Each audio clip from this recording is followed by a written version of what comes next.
Pra mim fez toda a diferença, desde quando eu comecei a estudar com você e aprender, para além das coisas técnicas, da profissão em si, é muito mais um olhar humanizado que você traz pra coisa, sabe? Tipo, coisas que, enquanto eu tava aprendendo, eu entendia que fazia sentido, mas eu não tinha vivido isso na prática. Meu, de uma coisa mais simples, assim, da forma de falar com as pessoas, ou de como tratar as pessoas que você contrata, entender hora de que ninguém pode trabalhar com fome, que tem que ter hora de intervalo de descanso, essas coisas mais que é o famoso óbvio que precisa ser dito, sabe?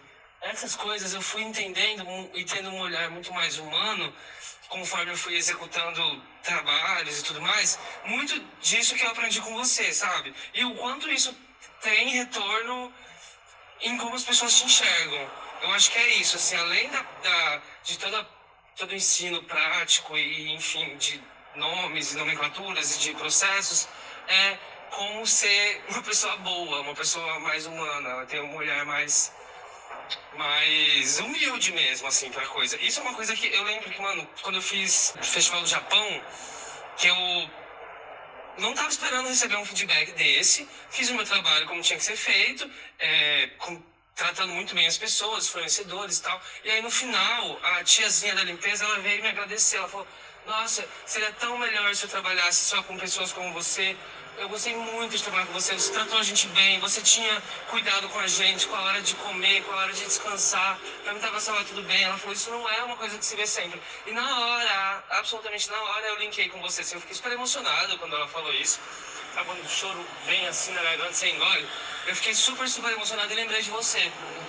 Essa é uma situação que eu acho que eu não sei se tinha te contado, mas basicamente é isso, assim, o seu olhar enquanto ser humano aplicado ao trabalho, a sua metodologia de ensino para as coisas práticas da profissão e teóricas, enfim. E é isso. Difícil começar uma aula depois desse áudio, né? Eu sei que eu venci na vida quando eu preparo profissionais para serem líderes humanizados. Eu sei que é clichê, mas é verdade. É total verdade. E eu não tenho vergonha nenhuma de dividir isso com vocês. Eu trabalho há 18 anos, né? E é muito diferente o que o mercado espera hoje de um líder do que o mercado esperava há quase 20 anos atrás. Totalmente diferente. Eu venho de uma geração em que o grito, em que o berro, em que a liderança através da ordem era mandatório. Você não era uma boa líder se você tratasse as pessoas com humanidade, se você tratasse as pessoas com respeito. Se você desse pausa para o almoço, então, imagina, colocasse numa planilha de custo o valor da hora de refeição para um fotógrafo, imagina, isso não existia. E eu questionava essas coisas, porque precisa ser questionado, sabe? Eu acho totalmente irracional você ter um profissional trabalhando 12, 15 horas num evento, num festival, para uma marca milionária e essa pessoa não ter um voucher de alimentação. Isso não existe.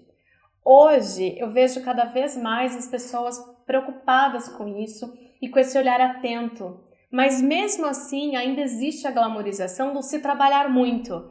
O que é trabalhar muito? Para mim, trabalhar muito é o equilíbrio entre fazer bem feito, porque você é um profissional tecnicamente qualificado para isso, mas você também ter um olhar para as pessoas que trabalham com você. Porque no final do dia, é tudo sobre a marca também. Uma marca forte, ela é construída por pessoas e a gente precisa ter esse olhar atento. Não estou dizendo para você deixar de entregar, deixar de conferir uma planilha, deixar de respeitar o budget de um cliente ou o seu próprio budget, se você for o cliente. Mas eu estou dizendo que a gente precisa ter um olhar atento. Vou te dar um exemplo. Outro dia, eu estava assistindo... Eu adoro comédia romântica. Se tem uma coisa que me faz descansar a cabeça, é assistir uma comédia romântica. E outro dia eu estava revendo O Diabo Veste Prada. Engraçado, né? Quando esse filme foi lançado, A gente tinha, nossa, meu Deus, a Miranda é maravilhosa. O que será que a gente precisa esperar disso? Como ela é uma líder forte. E aí, óbvio, o filme vai mostrando pra gente ao longo do processo que ela também tem as fraquezas dela. Acho que quando um filme tem mais de 25 anos, a gente não precisa falar de spoiler, né? Acho que vocês já devem ter assistido. Se não assistiram, recomendo. Mas por que eu tô falando do Diabo Veste Prada?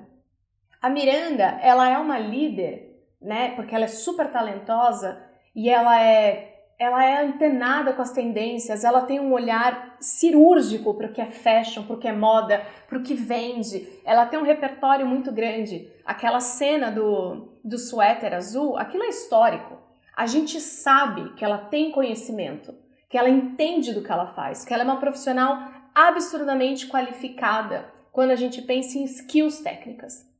Quando a gente pensa em soft skills, ou seja, aquelas características que um profissional precisa ter, mas muito mais voltadas para o comportamento, ela é muito baixa, ela tem uma qualificação muito baixa. Se você parar para pensar que ela passa todos os dias pela mesa da secretária e joga a bolsa e joga o casaco e não dá bom dia para as pessoas que trabalham com ela, que ela lidera através do medo, isso é muito triste. Para aquela época, funcionava. Hoje, eu acho que além de estar totalmente desatualizado, é desumano. Então, quando eu recebo um feedback desse, de uma pessoa, de um profissional que trabalha comigo, né, que foi meu aluno, hoje é meu colega de profissão, e ele me fala que quando ele recebe um elogio sobre como ele trata as pessoas, eu sou a primeira pessoa que aparece na cabeça dele, isso é um acalento no meu coração. Não tem como eu dizer que, sei lá, eu tive sucesso. Sabe quando você fala, nossa, hoje eu durmo feliz porque é isso. Porque mais do que entregar bem feito, porque, né, no final do dia é isso que eu preciso fazer também, é como eu faço. O processo em si ele pode ser mais prazeroso para todo mundo. E nem sempre é fácil ser líder. É bem difícil, na verdade.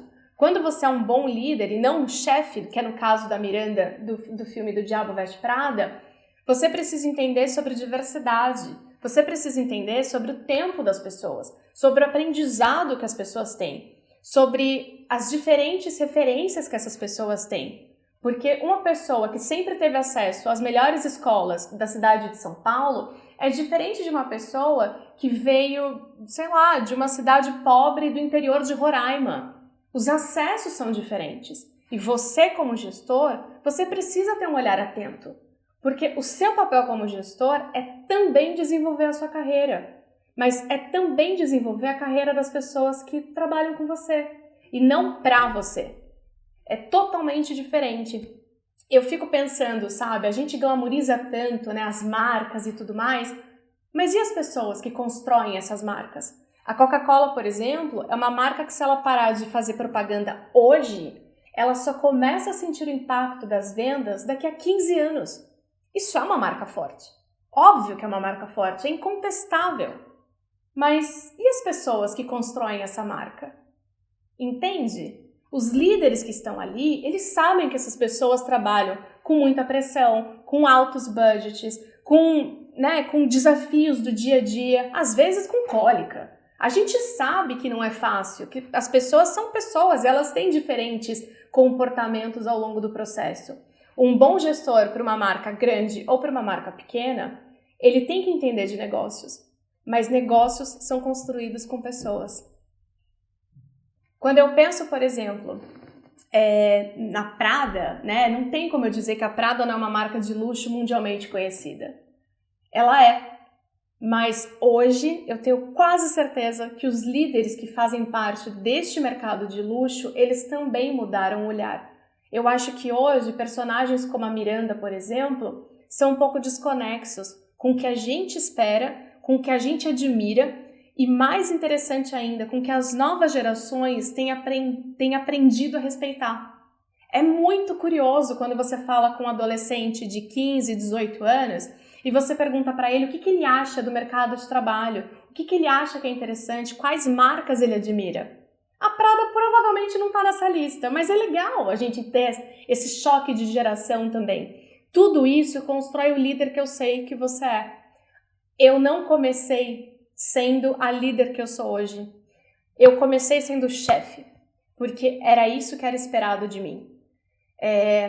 E hoje eu não acredito nisso. Eu não acredito que este é o modo que eu tenho que liderar uma equipe. Eu acho que o meu papel como gestora é gerir pessoas, é gerir projetos, é entregar projetos da melhor maneira possível, mas é fazer isso com pessoas felizes trabalhando. É algo positivo para o negócio, é algo positivo para a marca e, honestamente, é algo positivo para mim quando eu deito a minha cabeça no travesseiro de noite. Agora, sobre marca, sobre a Prada, eu vou deixar esse assunto para a próxima aula. Hoje eu só queria conversar com você sobre esse filme. E, aliás, se você reviu esse filme há pouco tempo, me conta aqui o que você achou. Eu quero te ouvir. Você concorda com a postura da Miranda? Você se enxerga na Miranda? Ou você se enxerga muito mais como a Emily, que em algum momento falou: isso não funciona para mim. Eu quero fazer diferente. Foi lá e fez. É isso. Até a próxima aula.